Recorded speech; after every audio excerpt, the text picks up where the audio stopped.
আহ, এই শীতের সকালে ডিমের পিঠা খেলে তার স্বাদই আলাদা। নিতাই, তুমি কিন্তু লোকেদের গরম গরম চা দেবে। সে তো দেবো কাকিমা, কিন্তু শীতের কুয়াশা, মনে হয় হাতের আঙুলগুলো যেন ঠান্ডায় জমে যাচ্ছে। দেখো দেখো, কত লোকজন আসছে।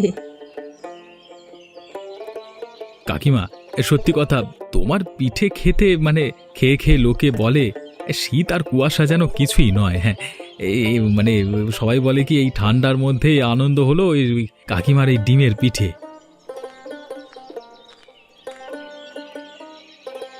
বলছি লোকজনেরা সবাই এসে গেছে, সবাইকে চার গরম পিঠে দাও তো। আহা, গ্রামের এই ভয়ানক ঠান্ডায় আমরা জমেই যেতাম যদি না কাকিমার ডিমের পিঠে থাকতো, তার সাথে রঘু মাঝির গরম গরম চা। আহা, যেন স্বর্গ স্বর্গ।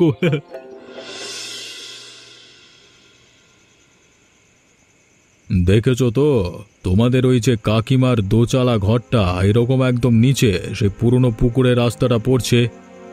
কিন্তু ওই ঘরটা তো সেই কবে থেকেই আছে। কাকিমা তো সবাইকে বলে বেড়ায় ওটা তার শ্বশুর বাড়ির সময় থেকে আছে। একরকম ঠিকই বলেছিস, আর সেই সময় তো গুপ্তধনের ব্যাপারগুলো ছিল, কারণ তখন গ্রামে ছিল বড় বড় জমিদার আর রাজাদের রাজস্ব। দেখ, এই পুরনো কাগজে পরিষ্কার লেখা, পূর্ব দিকে দোচালা ঘর, নিচে ইট ঢালা পথ, সেখানেই প্রবেশদ্বার। কিন্তু বাবু, ওই বুড়ি কাকিমা কি আমাদের ঘর খুঁজতে দেবে? সে তো দারুণ খুঁতখুঁতে আর একরোখা মেয়ে মানুষ। তোরা চিনিস না এখন ওই বুড়িকে। বুড়ি এমনিতে খিটখিটে হলেও ভালো মানুষ, একটু সহানুভূতির কথা বললে ও রাজি হয়ে যাবে। কিন্তু যদি ব্যাপারটা জানাজানি হয়ে যায়, মানুষ কি ছাড়বে আমাদের? সেই জন্যই তো সব গোপনে করতে হবে। প্রথমে ওই ঘরের পেছন দিকে একটু খুঁড়ে দেখতে হবে গোপনে। পাথরের গায়ে যদি ওই ম্যাপে আঁকার চিহ্নটা পাই, তাহলে নিশ্চিত তারপর ঠিক করব কিভাবে ভেতরে ঢোকা যাবে।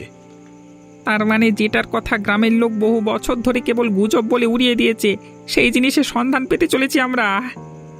এই মানচিত্র, এই দলিল সবই তার প্রমাণ। তখনকার জমিদার হরনাথ রায় তার শেষ জীবনে নিজের ধনসম্পদ মাটির নিচে লুকিয়ে গিয়েছিল।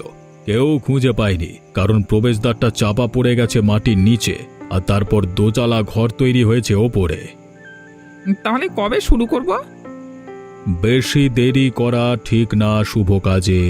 কালকে রাতেই করবে। সবাই শুয়ে পড়লে আমরা আস্তে আস্তে করে পেছন দিক দিয়ে খুঁড়ব। যদি কিছু পাই তাহলে পরের ধাপ। আর যদি না পাই? উল্টোপাল্টা কথা বলিস না। যদি পাই তাহলে জীবন বদলে যাবে। ঠিক আছে, আজকাল না, সাবধানে বাড়ি যাস। কালকে রাতে দেখা হবে, মনে রাখবি মুখ ফসকে কারোর কাছে কিছু বেরোয় না জানো।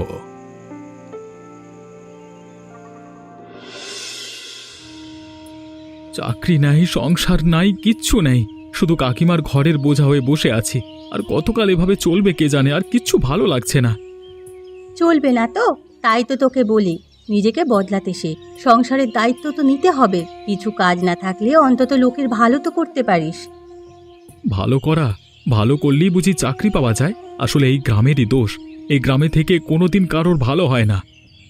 অন্তত নিজে জানবি তুই খারাপ কিছু করিসনি, তাহলে ভরসা হারাচ্ছিস কেন? আমার ব্যাপারটা বোঝবার চেষ্টা করো। কাকিমার ঘরে খাচ্ছি থাকছি, অথচ একটা পয়সাও দিতে পারি না। শুধু একটু পিঠের দোকানে সাহায্য করি। কাকিমা যথেষ্ট ভালো বলি আমাকে কিছু বলে না। এ কথা আর একবার বললে কাকিমাকে বলে দেব। জীবন মানে লড়াই। সরস্বতী কাকিমার কাছ থেকে অন্তত আমরা এটাই শিখেছি।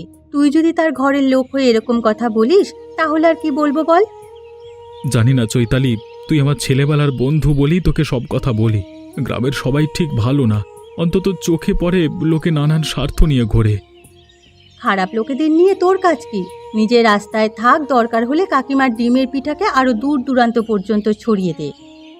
আমি কিছু একটা করতে চাই, কিছু করে দেখাতেই হবে আমাকে।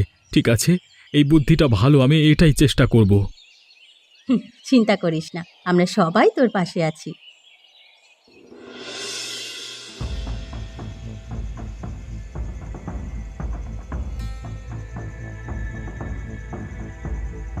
এই দেখুন বাবু, আমরা এসে গেছি।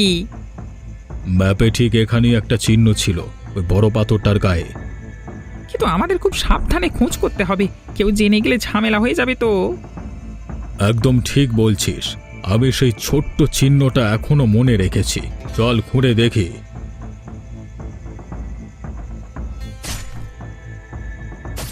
ওই পাথরটা দেখছিস তো, উল্টো পাল্টা জায়গায় খোঁড়ার মতো কিন্তু আমাদের হাতে সময় নেই। বাবু, আপনি আমার উপর ভরসা রাখুন, দেখবেন নিরাশ হবেন না। আমার তো মনে হচ্ছে এই পাথরের নিচেই গুপ্তধনের সুড়ঙ্গ লুকিয়ে আছে। কোথাও কিছু পাওয়া যাচ্ছে না বাবু, এতটা তো খুঁড়লাম, যত মাটি খুঁড়ছি পাথরটা মনে হচ্ছে আরো নিচে পর্যন্ত আছে। আরে ধীরে কর, আরে একটু খোঁড়, শুধু শুধু শব্দ করিস না।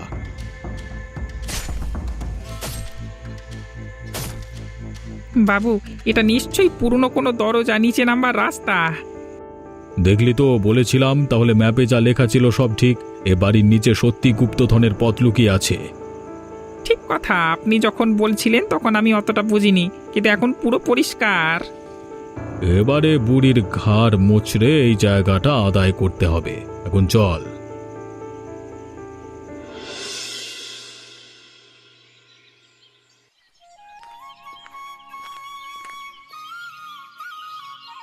আরে রঘু ভাই, কেমন? সব ঠিকঠাক চলছে তো? বাবু, আপনার দয়াতে চলছে সব। আমার গ্রামে তোর দোকান, আজকে ভাবলাম তোর দোকানে একটু চা খেয়ে যাই। গিয়েছিলাম পাশের গ্রামে। আসুন বাবু, বসুন। হ্যাঁ হ্যাঁ, ভাবলাম এক কাপ চা খাই আর তোর সাথে একটু কথা বলি। এই নিন চা, এই নিন। আজকে একটু বিশেষ মনে হচ্ছে। বিশেষই বলতে পারিস, কিন্তু তোর সঙ্গে না আজকে একটু কাকিমার সঙ্গে কথা আছে। কাকিমা তো ভেতরে ঘুমাচ্ছিলেন বোধহয়, ডেকে নিন, ডাকবো? না না, তুই থাক, আমি নিজে একটু গিয়ে কথা বলি, কিছু ব্যক্তিগত আলোচনা আছে।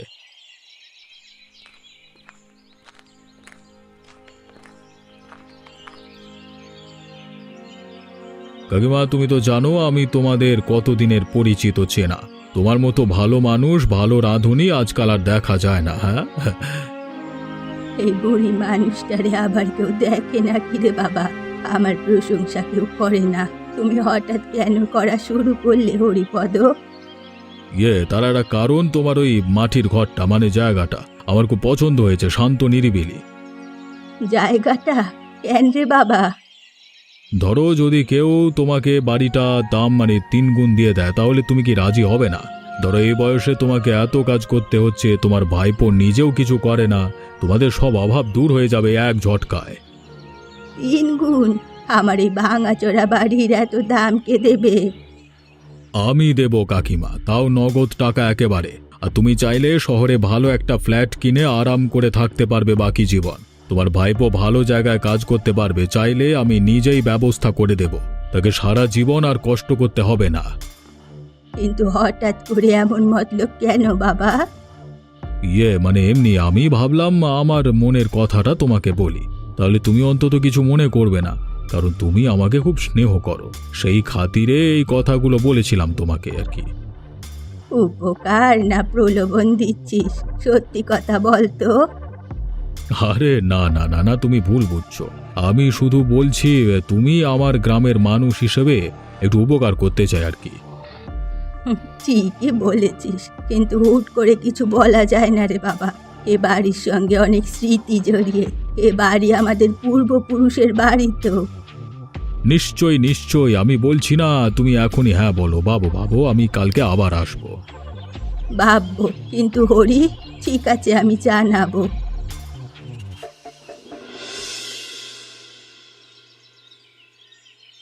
তুই তো জানিস চৈতালি, আমি তোর থেকে কিছু লোকাই না। আসলে আজকে হরিপদ বুড়োকে দেখি কাকিমার সঙ্গে চায়ের দোকানে লম্বা লম্বা কথা বলছে। কিছু একটা গোলমাল মনে তখনই হয়েছিল আমার। কি ঘটনা আমাকে খুলে বলতো। আজকে প্রচুর টাকার লোভ দেখিয়েছে আমাদের ওই ভাঙা মাটির বাড়িটার জন্য। যদিও কাকিমা এখনো কিছু জানায়নি, তবে আমার কেমন জানি খুব সন্দেহ হচ্ছে। ইচ্ছে আমার এত টাকা দেবে এটা একটা ভাঙা বাড়ির জন্য, তাও শুধুমাত্র আমাদের উপর দয়া করে, এটা তো কখনো হতে পারে না। আচ্ছা, তাহলে তো ব্যাপার ধরে নে গন্ডগোল আছে। কিরকম? যে গ্রামেই থাকি সেই গ্রামের ইতিহাসটা তো খুলে দেখলি না। আমি কিছুদিন আগে একটা প্রজেক্ট করছিলাম, তখনও পুরনো মানচিত্র ঘেঁটে দেখছিলাম। সেখানে লেখা আছে আমাদের এই এলাকার নিচে নাকি একসময় এক জমিদারের গোপন কোনো খাজানা লুকানো আছে। গুপ্তধন? ঠিক তাই, হয়তো মোহর রত্ন দামি পাথর। আর সবচেয়ে আশ্চর্যের কথা, সেই মানচিত্র অনুযায়ী জায়গাটা তোদের বাড়ির ওখানেই হওয়া দরকার। তোকে আমি কথাটা বলবো বলবো করে ভুলে গেছি, কিন্তু আজকে এই কথার প্রসঙ্গে জানালাম। তার মানে হরিপদ সেটা যেভাবেই হোক জেনে গেছে, তাই এত টাকা দিতে চাইছে। সেটাই তো ভাবছি। চা দোকানে রঘুর পূর্বপুরুষের খাজানা কি ছিল ওদের ঘরে? অনেক পুরনো কাগজপত্র ছিল, হয়তো সেখান থেকেই জেনেছে। তার মানে বেটা ছেলেদের আর কাউকে ভরসা করা যাবে না। এখন আর কাউকে ভরসা করা যাবে না। লড়াইটা খুব বুদ্ধি করে লড়তে হবে, আর এটা শুধু আমাদের লড়াই।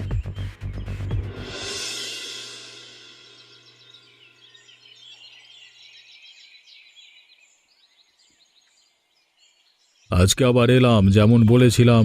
ভাবনা চিন্তা কিছু ঠিক হলো? আমি তো সঙ্গে করে কিছু টাকাও এনেছি। এসো, ভাবছিলাম আজকাল হঠাৎ তোমরা বড্ড তাড়া দেখছি বাড়িটা নেওয়ার। আপনার যেন ভালো হয় তাই তাই আজ একটা বিশেষ প্রস্তাব এনেছি। এখানে 50,000 টাকা অগ্রিম আছে। পুরো বাড়িটার জন্য আমি তোমাদের 10 লক্ষ টাকা দেব, নগদ টাকা। শুধু কাজটা আমাকে তাড়াতাড়ি মিটিয়ে দিতে হবে। থামো বলছি তোমরা। কাকিমা, তুমি এই দোগলা লোকটার কথা একদম ভুলবে না। এই বুড়ো মানুষটাকে এভাবে লোভ দেখিয়ে ঠকাতে লজ্জা করে না হরিপদবাবু? আরে নিতাই, তুমি আবার এখানে কেন আসতে গেলে? বড়রা যখন কথা বলে ছোটদের সেখানে না থাকাই ভালো। বড় লোক হলে কি হবে? আপনি তো ছোট লোকের মতো আচরণ করছেন। আপনার মতলব সব বুঝি। বাড়ির নিচে লুকানো আছে কি আমি আমি আমি আমি সব জানি। আপনি সেটাই চাইছেন, তাই না? কি বলছিস কি তুই? মুখ সামলে কথা বলে দিচ্ছে। আমি জানি বলেই বলছি, এ বাড়ি বিক্রি হবে না। আর যদি কিছু পাওয়া যায় তাহলে যার বাড়ির নিচে সম্পত্তি পাওয়া যাবে তার অধিকার। হ্যাঁ হরিবাবু, তুমি এবার চাও। আমি বাড়ি বিক্রি করব না, এখানেই মরবো। কোনো শহরে যাওয়ার শখ নেই আমার। ঠিক আছে, একদিন পস্তাতে হবে, আমি বলে দিলাম।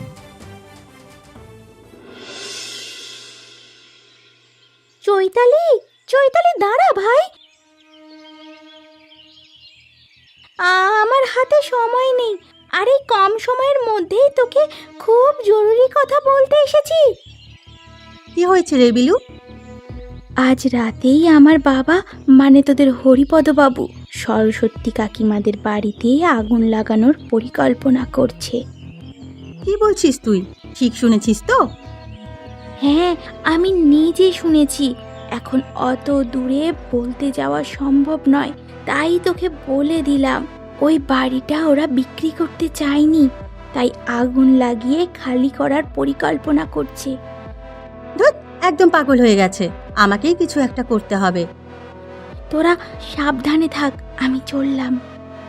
তুই খুব ভালো কাজ করেছিস বিলু। এখনই ওদের জানাতে হবে, না হলে দেরি হয়ে যাবে।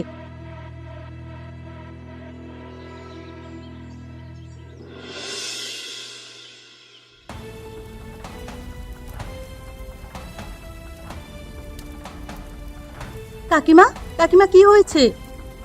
আমার ঘর, আমার সব শেষ হয়ে গেল রে মা। আমি জানি কে এসব করেছে।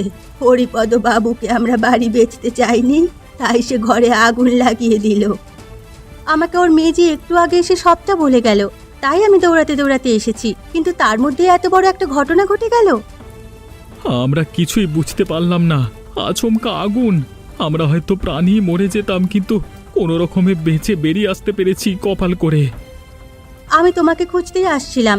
বিলু জানিয়েছিল ওর বাবা। আমি জানি এটা ওই শয়তানেরই কাজ। তারা সব জানিয়ে দিল, কিন্তু এর হিসেব একদিন ওকে চোকাতে হবে। আমার ঘর, আমার স্বামীর স্মৃতি সব পুড়ে গেল। হায় গো লোভী মানুষ, কত সর্বনাশ করে দেয়। এটা তোমরা কি করছো? আগুন আমাদের ঘরে সব কিছু খেয়ে ফেলেছে, আর তোমরা এখানে মাটি খুলতে এসেছো। আমাদের কিছু করবার নেই, আমাদের যা হুকুম আছে আমরা তাই করছি।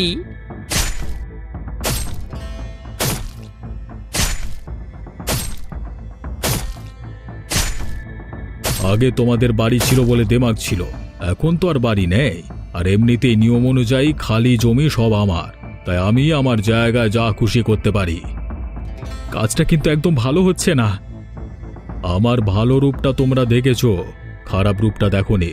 আমাকে বেশি ভালো খারাপ শেখাতে আসলে এই মাটির নিচে পুঁতে দেব তোমাদের। চোর, গুপ্তধনের জন্য মানুষ মেরে ফেলতেও পারো তুমি শয়তান। একদিন এই লোভেই তোমার মৃত্যু হবে। ঠিক আছে বাবা, ছেড়ে দে, ওরা যা করছে করতে দে।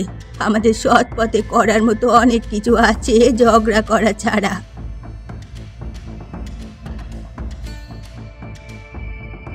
এখন থেকে তোমাদের আর আমার দোকানে কাজ করতে আসতে হবে না, আমি নিজেরটা নিজেই বুঝে নিতে পারবো।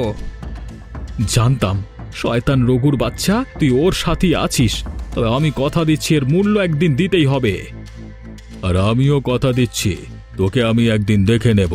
যা এখান থেকে দূর হয়ে যা।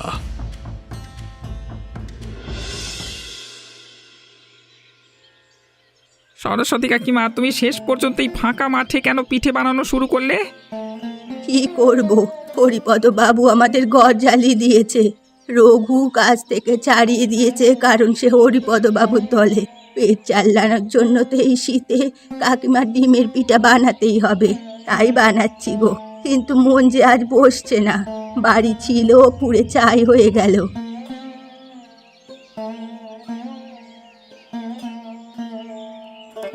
কাকিমা, কাকিমা সর্বনাশ হয়ে গেছে। নিতাইকে মারছে হরিপদর লোকেরা ওরা জায়গায় পাশে। কি বলছিস মা? কেন মারছে? কোথায়? আমি নিজে দেখে এসেছি, 4 জন লোক ঘিরে ধরে পেটাচ্ছে। তার কারণ হচ্ছে যে আজ ওরা মাটির নিচে একটা সুড়ঙ্গ পেয়ে গেছে, সেখানে হরিপদ বাবু আর রঘু আনতে চাইছিল, কিন্তু নিতাই বাধা দিচ্ছিল, তাই এমন কাণ্ড। চলো চলো সবাই গিয়ে দেখি আমরা। আমার ছেলেকে হাত দিল, আমি দেখে নেব।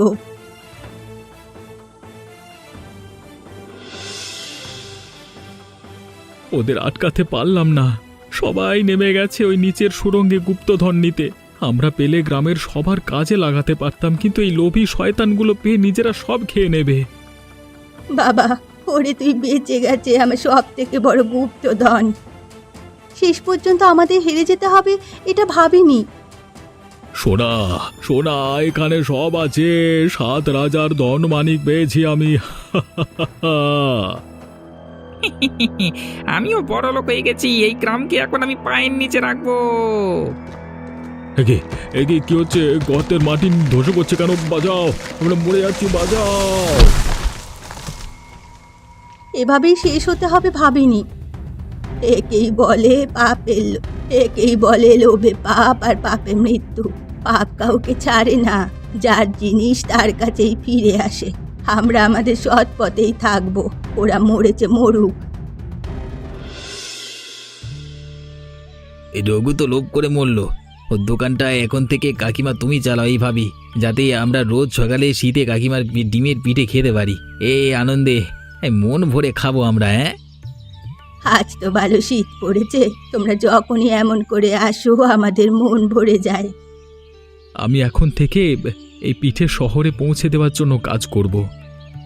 সেটাই ভালো হবে, তাতে অনেক দূর দূরের মানুষ আমাদের গ্রামের নাম আর কাকিমার ডিমের পিঠার নাম জানতে পারবে। ভাবতেই পারছি না যে আমাদের কপালেও কোনোদিন এমন সুখের আনন্দের দিন আসতে পারে। ওই শয়তানগুলো মরেছে, এটাই শান্তি। গ্রামের লোকের জীবনে আর কোনো ঝঞ্ঝা ঝামেলা থাকবে না। সবাই সুখে আনন্দে সৎ পথে বাঁচতে পারবে। কোনো লোভ যে ভালো জিনিস নয় সেটা আমরা জানতে পারলাম। সে গুপ্তধনই হোক বা যাই হোক, লোভের ফল মৃত্যু। তাই তোমরা কখনো লোভ করো না, আর আমাদের চ্যানেলটাও সাবস্ক্রাইব করো।